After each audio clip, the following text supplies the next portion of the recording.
Di zaman Nabi Musa itu, sebagaimana dimaksud oleh Allah di surat ke-5 ayat 12 itu, jamaah Allah, ada digeser mas, 12 nakib di zaman Nabi Musa untuk itu dia, untuk ikut membantu perjuangan Nabi Musa alaihissalam.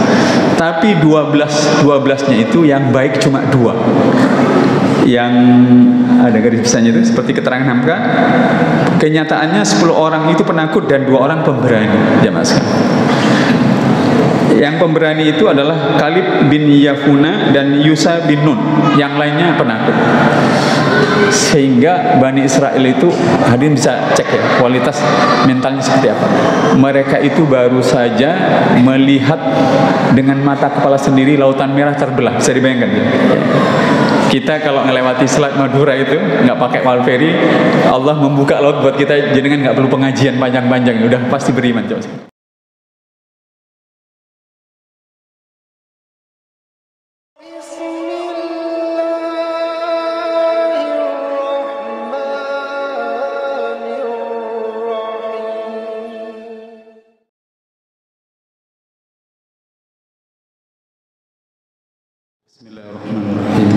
Assalamualaikum warahmatullahi wabarakatuh. Alhamdulillahi rabbil alamin, wa bihi nasta'inu ala umurid dunya waddin.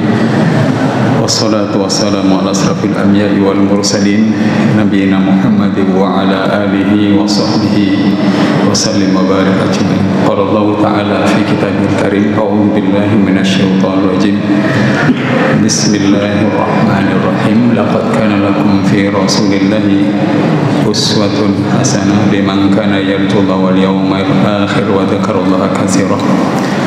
Jamaah salat maghrib yang dirahmati Allah, kita awali majelis yang penuh berkah ini dengan bacaan basmalah bersama-sama. Bismillahirrahmanirrahim. Hadirin rahmatullah, kita baru saja melewati 12 Rabiul Awal. Kita semuanya sudah sebanyak umur kita sendiri memperingati maulid itu, jemaah. Kalau saya 55 tahun, ya berarti 55 kali saya melewati peringatan maulid. Cuma dari 0 sampai berapa tahun itu saya nggak ngerti apa yang terjadi gitu. Baru setelah SD kelas 1 dan seterusnya kita bersama-sama mengetahui peristiwa kelahiran Rasulullah SAW. Jamaah yang dirahmati Allah Subhanahu wa taala, di tahun 94 pada akhir tahun dan memasuki tahun baru tahun 95 itu ada sebuah konser musik yang paling besar sepanjang sejarah dan sampai sekarang belum terpecahkan rekor penontonnya yang menghadiri. Konser itu di pantai Copacabana, Rio de Janeiro, Brasil. Yang menjadi penyanyinya adalah Rod Stewart. Jumlah orang yang datang itu untuk nonton konser itu 3,5 juta manusia. Mungkin kita berdecak kagum, tapi jumlah jamaah umroh pas Ramadan kemarin itu 30 juta, Ramadan saja 30 juta. Dan sepanjang tahun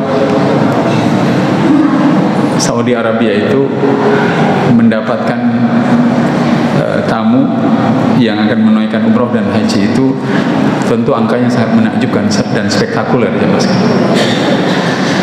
Hadirin, pernahkah kita berpikir kenapa ada nama yang namanya sampai disebut berulang-ulang? Yaitu tadi Allahumma shalli ala Muhammad wa ala Muhammad, kemudian wa barik ala Muhammad wa ala ali Muhammad, 4 kali kan di situ. Pernah hadirin berpikir nggak kenapa saya menyebut nama seseorang itu sampai berkali-kali?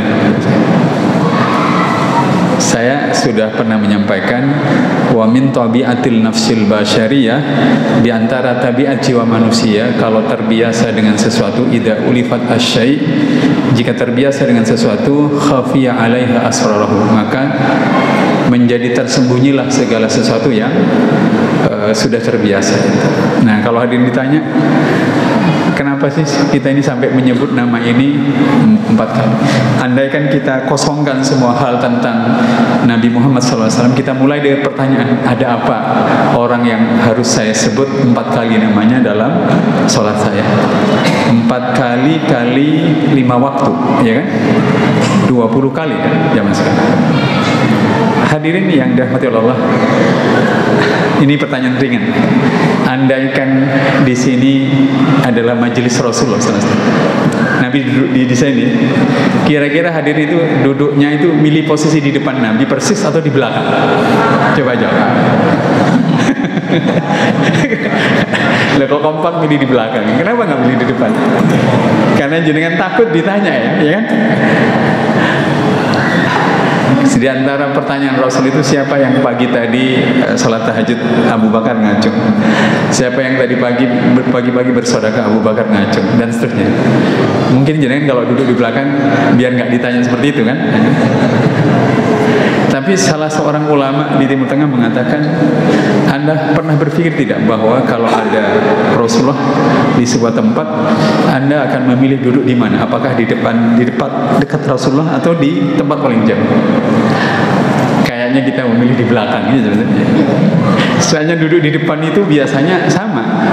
Mau pejabat, mau penjahat sekalipun, orang yang duduk dengan orang yang paling dekat itu pasti punya keistimewaan. Kalau kita duduk sedekat mungkin dengan Rasulullah itu paling yang bisa sopo ibu dan segala macam jamaah sekalian. Nah, hadirin yang dirahmati Allah Subhanahu wa taala,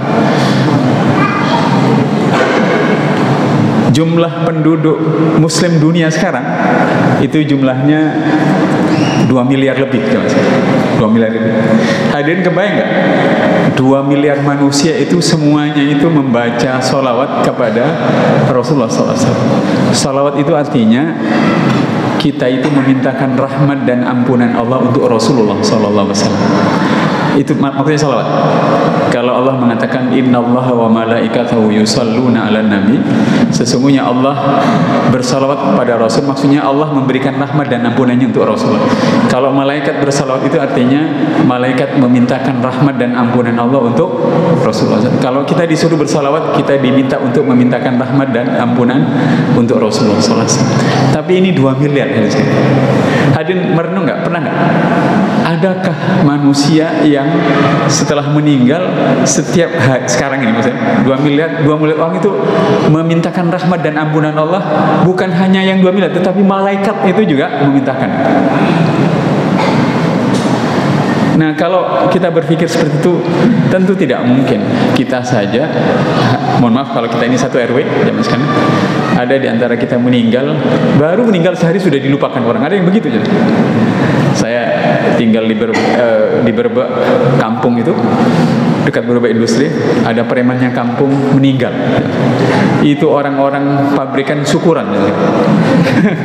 Jadi ada pedagang buah itu, buahnya digratiskan 3 hari berturut-turut, bayangkan. Ada orang gitu. Tapi ada orang yang meninggal sudah sebulan, setahun, dia dikenang. Hadirin pernah berpikir nggak tentang itu dalam hidup saya? Kenapa ada orang yang begitu cepat dilupakan, dan kenapa begitu banyak orang yang masih terus dikenang? Nah, logika begini itu akhirnya mengantarkan kita, maka untuk orang dengan kepribadian yang luar biasa memang layak dibegitukan. Kalau di NU Kiai Haji Ahmad Syarif terus dikenang. Kalau di Muhammadiyah Kiai Haji Ahmad Dahlan terus dikenang. Profesor Dr. Hamka akan terus dikenang. Di NU Kiai Haji Wahid Hashim Wahab Asbullah pasti terus dikenang. Kenapa? Bukan hanya sekedar sejarah menulis, tapi memang mereka layak dikenang karena jasa-jasa. Nah, hadirin, boleh digeser Mas Ebi. Saya ingin mengajak jamaah sekalian, peringatan Maulid buat kita itu salah satu hal yang ingin saya ajakkan jamaah sekalian. Coba kita buka sama-sama firman Allah di dalam surah Al-Maidah untuk membahas tema ini jamaah sekalian. Pada surat ke-5 ayat ke-12. Mas Edi boleh digeser. Nah itu dia. Jadi di surat kelima ayat mundur lagi. Surat kelima ayat 12 itu Allah Subhanahu wa taala mundur ke ayat itu Mas Edi. Ke awal lagi. Terus lagi. Terus nah ini dia. Ini ayat ini hadirin sekalian bukan hanya untuk Rasulullah, bukan hanya untuk Nabi Musa. Coba hadirin buka surat kelima ayat 12. Walaqad a'udzubillahi minasyaitonir rajim. Bismillahirrahmanirrahim. Walaqad akhadallahu mitsaqa bani Israila wa ba'asna minhum musnai asyara naqiba. Dan sungguh Allah telah mengambil perjanjian dari Bani Israel dan telah mengangkat di antara mereka bersama Nabi Musa 12 orang nakib jamaah sekalian. Nah, 12 orang nakib itu Allah mengatakan la in aqamtumus shalah, kalau kalian salat, kita juga salat. Wa ataitumuz zakah, kita sudah menunaikan zakat. Wa aqradullaha qardan, mohon maaf, wa amantum bi rusuli, dan kau beriman kepada rasulku. Kita beriman pada Rasulullah SAW. Wa azzartumuhum, dan engkau tolong dia, engkau tolong Nabi itu. Wa aqrabtumullaha qardan hasana, dan engkau pinjamkan kepada Allah pinjaman yang baik. La ukaffiranna ankum, Allah akan mengampuni, akan menutupi dosa-dosa kita. Ini berlaku sampai sekarang. Kita ini sudah beriman, sholat, zakat, meminjamkan kepada Allah pinjaman yang baik. Maksudnya sedekah. Kalau kita ingin dihapuskan dosa kita oleh Allah, di antara banyak hal yang ingin kita hapus, maka salah satunya adalah kata Allah, wa azzartumuhum, maukah kita ini menolong Rasulullah SAW. Dulu Bani Israel, maukah kalian menolong Nabi Musa AS. Nah, boleh digeser. Penjelasan ini sudah pernah sampaikan dari tafsir Al-Azhar, hadirin sekalian. Jadi di zaman Nabi Musa itu, sebagaimana dimaksud oleh Allah di surat kelima ayat 12 itu jamaah Allah, ada digeser Mas, 12 nakib di zaman Nabi Musa untuk itu dia, untuk ikut membantu perjuangan Nabi Musa alaihissalam. Tapi 12-nya itu yang baik cuma 2. Yang ada garis besarnya itu seperti keterangan Hamka. Kenyataannya 10 orang itu penakut dan 2 orang pemberani, jamaah sekalian. Yang pemberani itu adalah Kalib bin Yafuna dan Yusa bin Nun. Yang lainnya penakut. Sehingga Bani Israel itu, hadirin bisa cek ya kualitas mentalnya seperti apa. Mereka itu baru saja melihat dengan mata kepala sendiri lautan merah terbelah. Bisa dibayangkan ya?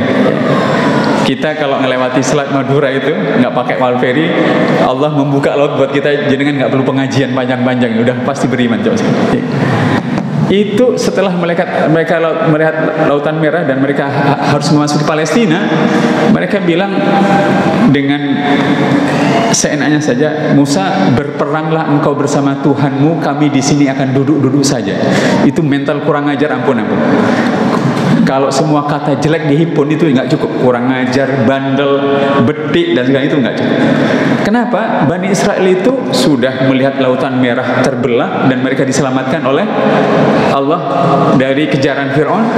Allah turunkan manna wa salwa, kalau pernah itu. Kemudian Allah juga bersama Nabi Musa itu Allah pancarkan 12 mata air sesuai dengan 12 suku. Ini mewakili suku-suku itu. Jadi kalau sekarang, zaman sekarang, jenengan misalnya suku Madura, Jawa, ngumpul di sini. Oleh Allah itu dikasih sumber sendiri-sendiri. Ketua takmirnya mengumpulkan tongkatnya langsung keluar itu. Jenengan nggak perlu ceramah panjang-panjang, kan beriman pada Allah. Tapi ini memang tipologi manusia yang paling sempurna keburukannya. Mereka itu di dalam surat setelah ayat ini, setelah ayat 12 itu, setelah melewati lautan merah, kemudian mereka itu disuruh berperang, malah mengatakan, berperanglah engkau bersama Tuhanmu, idhab anta wa rabbuka faqatila inna hahuna qaid. Kami di sini akan duduk-duduk saja. apa pentingnya buat kita jemaah sekalian? Di dalam surah Al-Baqarah itu Allah banyak menjelaskan tentang Bani Israel, mengingatkan kepada kita, kalian jangan mengulangi mental dan perilaku Bani Israel itu. Kalau tidak, agama ini, maksudnya agama Islam, tidak akan bisa kalian perjuangkan. Nah, itu di zaman Bani Israel. Di zaman Nabi Isa, boleh digeser Mas Ebi? Geser lagi. Di zaman Nabi Isa alaihissalam ada 12 nakib juga yang dipilih. Nah, kalau di zaman Nabi Musa masih mendingan, 10 baik, 2 jelek. Yang di zaman Nabi Isa 12-12-nya jelek semua, nggak ada barang bagus. Nabi Isa ke kita itu, Nabi Isa ke Nabi Muhammad SAW itu jaraknya 570 tahun. Nabi kita kan lahir pada tahun 570 Masehi. Itu terhitung dari Nabi Isa. Hadirin, yang ingin saya katakan jamaah sekalian, apa susahnya memilih pemimpin untuk berjuang bersama Rasul? Saya ingin mengajak hadirin sekalian kemudian untuk merenungkan apa yang dilakukan oleh Rasulullah ketika memulai dakwahnya di surat ke-62 ayat kedua. Huwallazi ba'asa fil ummiyina rasulan minhum yatlu alaihim ayatihi wa yuzakkihim wa yu'allimuhumul kitaba wal hikmah. Boleh digeser ke slide berikutnya, 12 nakib di zaman Rasulullah SAW. Nah, waktu Rasulullah, ini dia, waktu Rasulullah akhirnya harus mengirimkan 12 orang utusannya ke Madinah, beliau memilih 12 orang, dan 12-nya itu bagus semuanya. Tapi saya ingin mengatakan apa rahasia di balik bagusnya itu, jamaah sekalian. Apa susahnya ya? Di Nabi Musa kok dari berapa? 12 yang baik 2. Di zaman Nabi Musa, Nabi Isa 12-12-nya juga tidak bisa. Di zaman Rasulullah begitu. Apa yang dilakukan oleh Rasulullah SAW? Ya, itu yang mau saya jawab. Di dalam surat ke-62 ayat kedua, Allah berfirman, yang dilakukan oleh Rasulullah itu ada 3. Pertama, membacakan ayat-ayat Allah, 1. Yang kedua, menyucikan jiwa mereka. Dan yang ketiga adalah mengajari mereka kitab dan hikmah. Itu 3 pekerjaan besar yang dilakukan oleh Rasulullah SAW. Bisakah sekarang kita kerjakan itu? Saya mengajak buat hadirin yang punya musola, coba hidupkan kegiatan membacakan ayat-ayat Allah. Di Masjid Baitur Rahman di Perumahan Taman Wisata Tropodo sudah pertemuan keempat saya. Bapak itu saya kasih mushaf 4 yang besar, antara maghrib sampai isya saya ajak ngaji bareng. Ngaji bareng itu definisinya kira-kira 5 menit saya ajak baca. Semalam itu, kemarin Rabu malam, baca surat wasyamsi wadduhaha wal laili idza yaghsha, kemudian surat wadduha, kemudian alam nas 4 itu. Setelah itu saya sempatkan menerangkan 1 ayat yang mau saya terangkan juga hari ini. Kalau itu hadirin hidupkan, dampaknya luar biasa. Kalau tidak di musola, di keluarga besar dan segala macam, coba lakukan membacakan ayat-ayat Allah kepada keluarga kita, kepada jamaah masjid. Ustaz, bagaimana mulainya? Mulainya saya punya tip. Minta tolong kalau hadirin pengurus masjid jamaah, kalau bisa Quran atau mushaf Qurannya itu sediakan yang ada terjemahannya. Itu secara psikologis efeknya berbeda. Hadirin pernah masuk masjid kan? Rata-rata itu kalau hadirin cek mushaf kita itu mushaf biasa, maksudnya tidak ada terjemahan dan cenderung tidak bagus. Itu 1 ya. Nah, yang kedua yang mau saya sampaikan, wa yuzakkim, Nabi itu menyucikan jiwa mereka. Sahabat-sahabat, orang-orang yang beriman kepada Nabi, menyatakan Islam, kemudian dibimbing, dibentuk jiwa dan kepribadian mereka dengan Allah menyebutkan menyucikan jiwa mereka. Saya ingin mengajak mendalami bagian ini. Kenapa jiwa itu perlu disucikan jamaah oleh Rasulullah? Karena 1, dalam Al-Quran itu jamaah sekalian, jiwa itu atau nafs itu terbagi 3. Pertama disebut dalam surat ke-12 ayat 53. Kita mungkin akan berada, saya bukakan ayatnya, sebagai orang yang jiwa kita itu selalu mengajak kepada perbuatan buruk. Saya tadi main bola dulu dan sebelum kesini jam 10. Saya bilang saya mau berhenti dulu, mau ngajar bahasa saya. Sama-sama main bola jam sekarang, ada orang nanti aja lah sholatnya gitu. Saya sering mengamati teman-teman kalau sudah selesai main bola, saya 10 menit 15 menit berhenti, saya ke mandi kemudian ke tempat terdekat. Ada beberapa teman yang lapangannya di utaranya masjid, di sebelahnya itu ya adzan masih di lapangan, walaupun nanti sholatnya belakangan, sholat ada musola. Hadirin tahu nggak kenapa begitu? Karena Allah menyebut jiwa manusia itu yang pertama itu adalah jiwa yang selalu memerintahkan kepada hal-hal yang buruk. Dengar adzan, tidak segera sholat. Ada uang yang diberi rezeki oleh Allah, tidak segera zakat dan infak. Yang kepikiran itu mengerjakan hal-hal yang disukai oleh dirinya sendiri, tidak hal-hal yang disukai dan dimau'i oleh Tuhannya Allah Subhanahu wa ta'ala. Kapan kita mengalami seperti itu? Pada saat kita belum kenal iman, atau kalau kenal iman belum dididik dengan sangat bagus. Kita akan memiliki jiwa yang cenderung mengajak kepada hal-hal yang buruk. Buruk itu bisa buruk tipis-tipis ya, maksudnya ya sholat tetapi cenderung seadanya, atau buruk dalam pengertian yang vulgar.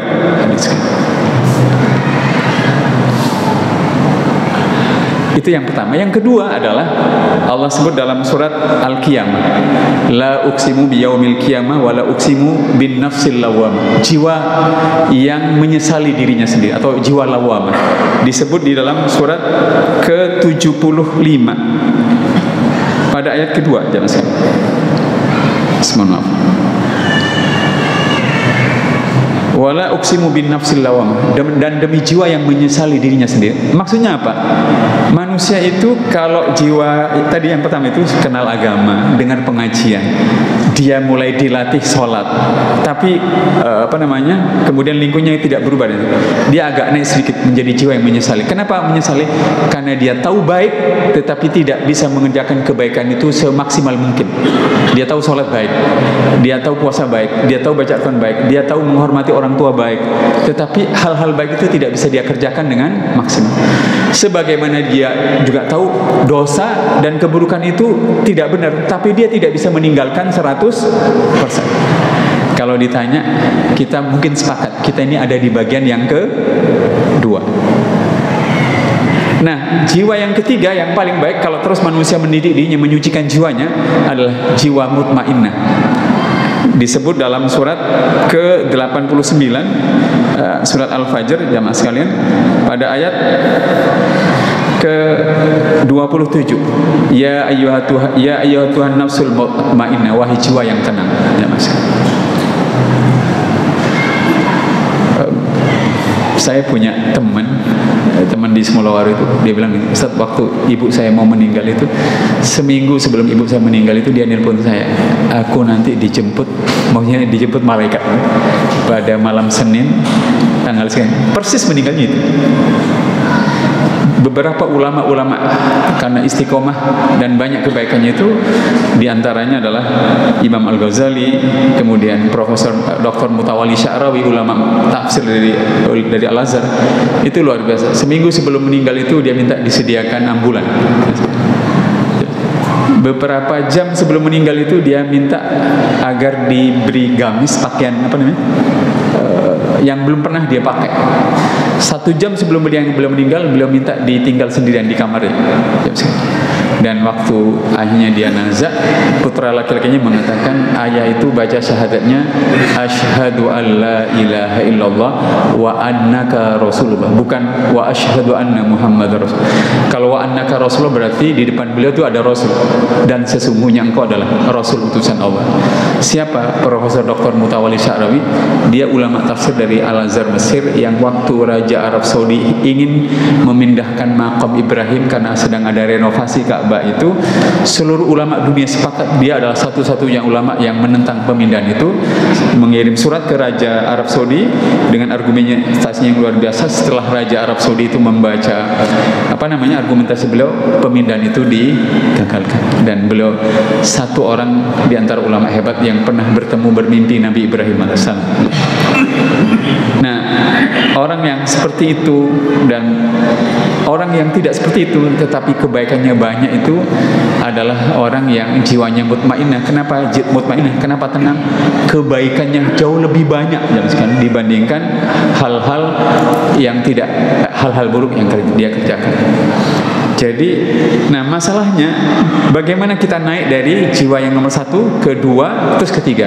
Kuncinya adalah menyucikan diri, menyucikan jiwa kita. Dengan apa? Allah sebut dalam surat wasyamsi waduhaha. Adin pasti ingat ini. Qad aflaha man zakkaha wa qad khaba man dassaha. Sungguh beruntunglah orang yang menyucikan jiwanya. Nah, sekian banyak orang ini tidak otomatis jadi orang berkualitas. Hadirin bisa cek, kalau ada rezeki, coba baca biografi, autobiografi, sejarah orang hebat. Mereka itu tidak serta-merta jadi orang hebat, beriman, kuat beribadah, sanggup berjuang, akhlaknya baik, kemudian persaudaranya luar biasa. Mereka menjadi baik itu karena melewati proses pembinaan jiwa yang luar biasa, atau proses penyucian jiwa yang sangat bagus. Kalau saya sederhanakan, menyucikan jiwa itu dengan 3 hal. Pertama, beribadah sebanyak mungkin. Itu kuncinya. Yang kedua, beribadah yang banyak itu kerjakan sebaik mungkin dari waktu ke waktu. Lalu yang ketiga, jaga yang sudah baik dan bagus itu seistiqomah mungkin. Maka jiwa kita akan terus naik dari nomor 1 ke nomor 2 dan terus ke nomor 3. Ya Mas. Hadirin yang dirahmati Allah Subhanahu wa taala, pernah kan kejadian Umar bin Khattab itu tertinggal sholat masbuk itu hanya gara-gara ngurusi kebun. Apa yang beliau lakukan? Kebun yang diurus itu langsung disedekahkan. Itu bagus juga kalau dicoba oleh jamaah Al-Ikram. Tertinggal sholat langsung gara-gara sibuk ngurusi sepeda motor langsung dikasihkan ke takbir Al-Ikram. Lumayan itu kalau satu jamaah satu sepeda motor. Nah, mereka itu begitu ketinggalan dengan hal-hal yang biasa mereka kerjakan itu, biasanya mereka melakukan hal-hal seperti itu. Nah, orang yang berkualitas seperti ini hadirin sekalian, itu tidak mungkin terbentuk seketika. Pengetahuan kita tentang Abu Bakar, Umar, Utsman, Ali, kemudian Bilal bin Rabah, kemudian Abdurrahman bin Auf, mereka menjadi orang hebat karena mengalami proses penempaan, pembiasaan diri dengan serangkaian ibadah-ibadah yang diajarkan oleh Rasulullah SAW. Itu yang mau saya katakan. Nah, hadirin, saya ingin mengajak hadirin yang dirahmati Allah untuk merenung beberapa surat-surat yang berkaitan dengan Rasul langsung.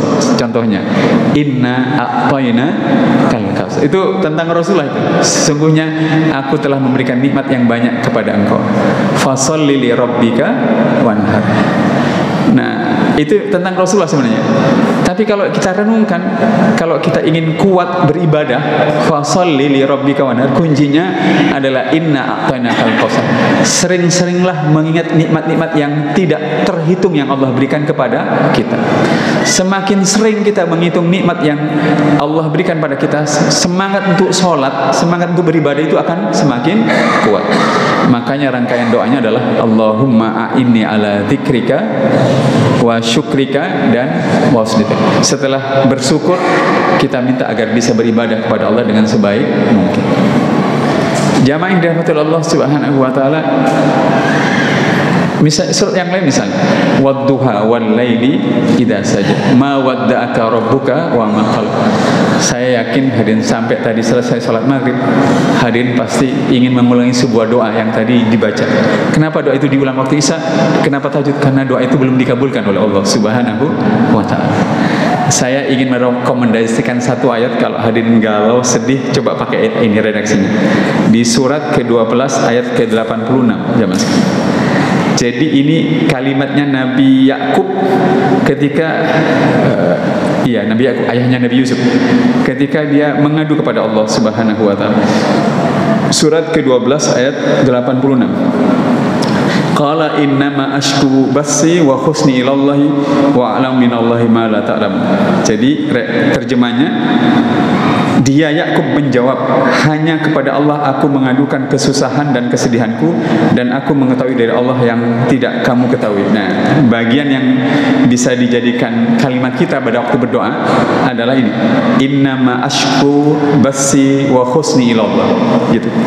Jadi habis ngaji, habis tahajud, jamaah sekalian, setelah alhamdulillahirabbil alamin, Allahumma shalli ala Muhammad, bisa kita awali innama ashku basi wa husnilah, sesungguhnya aku mengadukan kesusahanku dan kesedihanku kepada Engkau ya Allah, gitu. Terserah, ada aku sedih ya Allah karena belum bisa bayar hutang, nggak apa-apa. Aku sedih ya Allah karena ayah ibuku masuk rumah sakit, silakan. Aku sedih ya Allah karena harus berhutang lagi, kalau bisa ya Allah aku tidak ingin berhutang lagi, silahkan baca innama ashku basi innama ashku basi wa husnillah, sesungguhnya aku mengadukan kesusahanku dan kesedihanku kepada Allah Subhanahu wa ta'ala. Kenapa saya sampaikan, hadirin sekalian? Mungkin kita ini termasuk orang yang kena mawadda'aka rabbuka wa maqala. Mawadda'aka rabbuka wa maqala itu, Muhammad, Tuhanmu tidak meninggalkanmu dan tidak benci kepada engkau. Kenapa? Karena Rasulullah itu sebelum menerima surat Wadduha itu, jarak antara Wadduha dengan sebelum itu jauh sekali. Kalau buat kita, antara doa terakhir yang dikabulkan oleh Allah dengan doa yang sekarang yang dikabulkan kejauhan. Kita mungkin merasa ditinggal oleh Allah Subhanahu wa ta'ala. Saya yakin itu, tidak ada di antara kita yang pada waktu selesai salat langsung, rata-rata kita pasti berdoa. 0,5% saja, bukan 1% orang yang tidak berdoa aja. Yang mau saya sampaikan jamaah sekalian, hendaklah kita menjadi orang yang Rasulullah SAW saja seperti itu. Nah, bagian berikutnya saya pernah sampaikan, hadirin sekalian, pada surat Wadduha itu adalah alam yajidika yatimam fa'awa. Ini bukan tentang Rasulullah ya. Kata salafus saleh kita, laisal yatimu qad mata waladuhu. Bukanlah yatim sejati itu orang yang sudah meninggal ayah dan ibunya. Walakinnal yatim yatimul ilmu wal abdi wal adabi. Tetapi yatim sejati itu kalau orang tidak berilmu dan tidak punya adab. Maksudnya begini, hadirin, kalau doa kita belum dikabulkan oleh Allah, coba ingat ilmu yang Allah berikan pada kita. Apa saja? Bisa baca doa salat, bisa bahasa apa, bisa baca Al-Fatihah, bisa matematika, bisa apa saja. Renungkan bagaimana ilmu itu menyelamatkan kita dengan izin Allah Subhanahu wa ta'ala. Hadirin yang dirahmati Allah Subhanahu wa ta'ala, dan adab, akhlak, karakter, kesabaran, kejujuran, kemudian tanggung jawab, disiplin dan segala macam. Coba ingat jamaah sekalian, walaupun kita punya ayah dan ibu, tetapi kalau kita tidak punya ilmu dan adab, itu sama saja kita seperti orang yatim. Tapi maksud saya adalah, kalau di surat Wadduha itu, wa amma bi nikmati rabbika hadits, nikmat Allah itu sebut-sebut. Coba ingat, ulang-ulang jamaah, ulang-ulang, biar kita itu merasa tidak ditinggal oleh Allah Subhanahu wa ta'ala. Sebab nanti kita habis isya berdoa itu, doanya kita mungkin urut. Pak Nur itu tanggal 1 November boleh dikabulkan, Pak Masuri tanggal 2 November. Mungkin kita gilir gitu. Kata Ibnu Athaillah, setiap doa itu pasti dikabulkan, tetapi bukan sesuai dengan kehendak dan kemauan kita, tetapi sesuai dengan kehendak Allah Subhanahu wa ta'ala. Nah, nunggu doa dikabulkan itu pasti tidak enak. Tapi kalau ingat ilmu dan adab yang Allah lekatkan pada kita, pasti kita akan merasa berterima kasih. Sebelum doa yang kita mintakan pada Allah itu dikabulkan, toh Allah sudah memberikan kita ilmu dan memberikan kita adab, akhlak, perilaku, dan luar biasa hal-hal yang lain. Jamaah hadirin yang dirahmati Allah Subhanahu wa ta'ala, hari 2 pekan yang lalu saya itu naik gokar dari Tropodo ke Larangan Mega Asri Sidoarjo ya. Nah, sopirnya itu seorang Madura.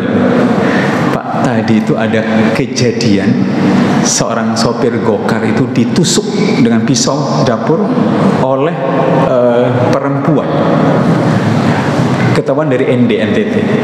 Saya yakin Pak, dia pengguna narkoba. Tidak mungkin dia setega itu kalau dia bisa ngomong begitu. Karena orang ini tinggalnya di Bagong mana? Nagel itu, yang full Madura United di situ. Dia hafal ya. Jadi kalau orang begitu biasanya orang pengguna narkoba yang karena tubuhnya sakau, minta harus diisi narkoba, harga 1 gram narkoba kan mahal kan? Maka dia berani melakukan tindakan-tindakan yang luar biasa. Nah, hari ini coba bandingkan orang yang seperti itu dengan kita. Kita yang punya kendali, punya kontrol, itu mahal harganya. Makanya kalau kita hanya ingat doa yang belum dikabulkan oleh Allah itu, dan kemudian kita ingat ilmu dan adab yang Allah lekatkan pada kita itu, barulah kita wa amma bi ni'mati rabbika, kita akan bersyukur menyebut-nyebutnya sebaik karunia yang luar biasa dari Allah Subhanahu wa taala. Hadirin, sebelum kita seperti ini, kata teman saya di Magetan itu, dia dulu saya ini kalau mau berangkat selalu baca surat Yasin gitu. Nggak ngerti, pokoknya saya baca dan hidup saya gampang. Saya bilang ya, saya juga dulu begitu. Dulu mau final matematika tahun 87, saya baca Al-Quran itu dari Maghrib sampai Isya, menang juara 1. Kita juga masing-masing begitu kan, pernah membaca Al-Quran dengan motif materialis. Baca Al-Waqiah biar rezekinya lancar, ya kan? Baca surat Maryam biar anaknya cantik. Kata teman saya, nggak apa-apa Ustaz, masing-masing orang itu akan memulai dengan Al-Quran dengan interaksi begitu, tapi lama-lama kita akan berbeda melaksanakan Al-Quran itu jamaah sekalian. Nah hadirin, satu itu wa wajadaka alam yajidka yatimam fa'aw. Lalu yang kedua, wa wajadaka a'ilam, bukankah aku mendapatimu dalam keadaan kekurangan, lalu aku cukupi engkau. Hadirin yang dirahmati oleh Allah Subhanahu wa taala, hadirin pernah nggak merenungkan manusia itu suka mengingkari nikmat Allah? Enggak Ustaz, saya ini orang beriman, saya ini tidak, enggak. Jadi kalau doa kita tidak dikabulkan, itu kita cenderung sedih, lupa pada 10, 20, 100 doa yang pernah dikabulkan oleh Allah. Nggak dikabulkan sekali saja sudah, jangan mulai buruk sangka lagi pada Allah Subhanahu wa taala. Hadirin yang dirahmati Allah Subhanahu wa taala. Nah, kembali kepada bagian yang tadi saya sampaikan, 12 orang yang membantu perjuangan Rasulullah itu dan menyebarkan agama ini di Madinah, sehingga Madinah itu menjadi tempat yang luar biasa. Itu orang-orang ini tidak terbentuk seketika, tidak instan. Mereka terbentuk melalui proses yang bagus. Begitu juga kita jamaah sekalian. Dan saya berharap, kalau ini saya asumsikan 200 jamaah sekalian, 200 itu sebut sajalah dua orang itu mewakili dari musola tertentu, masjid tertentu, dari keluarga tertentu. Coba hidupkan kegiatan seperti di surat ke-5 ayat ke-12 tadi. Jika engkau menolong agama Allah, jika engkau mengikuti Nabi, dan Allah janjikan kalian akan dihapuskan kesalahan dan dimasukkan ke surga oleh Allah Subhanahu. Apa bentuknya? Saya minta satu saja.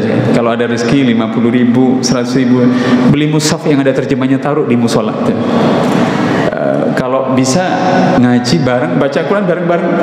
Kemudian kalau tidak ada yang mimpin, ya dibacakan terjemahnya, didengarkan bareng-bareng. Syukur-syukur ada yang memandunya. Kalau kesulitan, hadirin bisa mesen panduan tadabbur juz sama, banyak itu buku-buku itu. Yang kalau dibaca kita mudah mengertinya karena para ulama kita, para masyayikh dan dai kita menulis hal-hal yang seperti itu. Itu akan berbeda. Masjid itu akan hidup. Dan hadirin pernah tahu kan Ismail Haniyah, Perdana Menteri yang meninggal. Hadirin tahu bagaimana dia menjadi orang hebat? Gara-gara seorang guru agama yang suka ke masjid, sebelum pas ke masjid mesti bawa ini permen, jangan saya. Nah, bawa ini. Anak-anak yang diajak ke masjid itu dikasih permen. Benar itu. Dirangsang itu. Dan termasuk Ismail Haniyah itu, muridnya Syekh Ahmad Yasin, dikasih permen. Termasuk Rantisi dan kan. Lalu setelah mereka suka masjid, barulah dia diajari Al-Quran. Setelah mau belajar Al-Quran, barulah diajari maknanya, maksudnya dan apa. Gitu. Hadirin jenengan kalau tidak bisa jadi dai-nya, minta tolong belikan permennya saja. Itu benar demi Allah. Agama ini bisa ditolong dengan cara yang luar biasa. Benar itu. Kalau enggak, jamaah sekalian, kita tidak akan melihat masjid itu akan berdaya. Jangan masjid Ikram saja yang seperti ini. Kalau bisa, saya tahu Bapak itu datang dari banyak tempat. Hidupkan masjid kita, karena di surat 5 ayat 12 yang tadi saya sebut, dan Hamka mencantumkan orang-orang ini, mereka itu urusannya adalah ikut menolong agama Allah Subhanahu wa Ta'ala. Kalau tidak menjadi dai-nya, jangan menjadi orang di belakang dai itu, jamaah sekalian. Yang bagian beli permen, yang bagian ngantar dai, yang bagian macam-macam, tolong agama itu, agar kita ini menjadi orang yang, kata Allah di dalam surat 47 ayat ke-7, ya ayyuhalladzina amanu in tansurullah yansur. Kalau kalian menolong agama Allah, Allah akan menolong kalian. Jadi kalau dibalik, jenengan kenapa nggak ditolong-tolong? Jenengan itu suka egois, mikirin diri sendiri, tetapi jarang menolong agama Allah Subhanahu wa Ta'ala. Yang enteng-enteng saja, jamaah sekalian. Kalau di masjid itu orang kan masuk masjid kadang sepatuan ya, tempat duduknya itu harus bisa sediakan sandal untuk masjid, sandal, sajadah, tikar, pewangi dan segala macam, atau musab, banyak yang bisa kita lakukan.